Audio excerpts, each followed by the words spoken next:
बरे आज तू काय केलंस? आज मला टीचरनी ही कविता लर्न करायला सांगितली. काय नाव आहे? याचं नाव आहे झेलूया सरी. अच्छा. आणि उद्या आमची ही टेस्ट आहे. हां टीचरने लर्न करायला सांगितले. चल, कवितेचा अर्थ काय परी मला सांगते? हो, आम्हाला टीचरने सांगितलं आम्ही सांगू शकतो. हो, सांग बरं मला.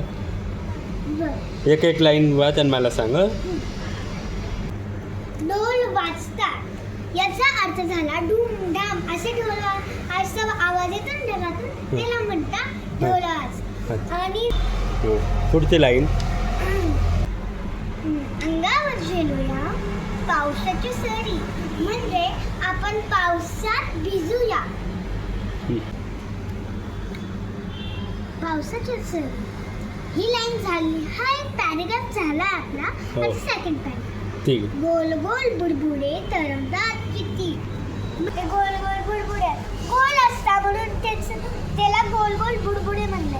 अच्छा. आणि ना गोल गोल बुडबुडे आणि ते किती तरंगतात, इकडून तिकडं तिकडून इकडं तरंगतात ना, त्याला म्हणतात गोल गोल बुडबुडे तरंगतात किती. हो. आणि हातावर घेताच कुठे बरी जातात. याचा अर्थ आहे आपण हातावर घेतो, कुठे चालले जाता आपल्याला कळतच नाही, कारण ते आपल्या हातावर घेतून फुटून जातात. ते खूप नाजूक असतात, फुटून जातात. हा ना.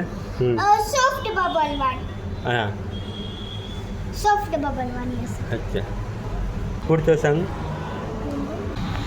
पुढचा कडवा आहे थेंब थेंब टपोरा आकाशातून पडे.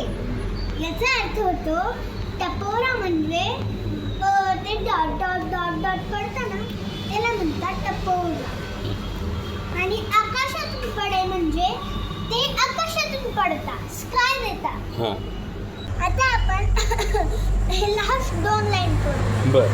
आगोजागी भरले डबक्याचे घडे.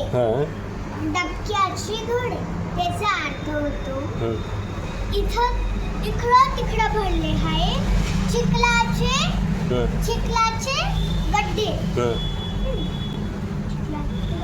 पुढचं. जुडजुड नदीचे वाहते पाणी. याचा अर्थ आहे पाऊस येतो आणि नदी तयार होते लंबीशी. नदीचे वाहते पाणी, असं वाहतं ते पाणी. बर. त्याला म्हणतात झुळझुळ नदीचे वाहते पाणी. अच्छा. आणि लास्टचा आकडा आहे दोन लाईन. पावसात भिजू आणि गावतेची गाणी.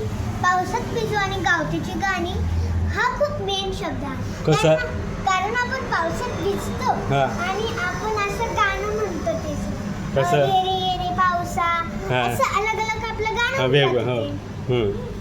त्याला म्हणतात पावसाची गाणी. पावसात भिजू आणि गावतेची गाणी.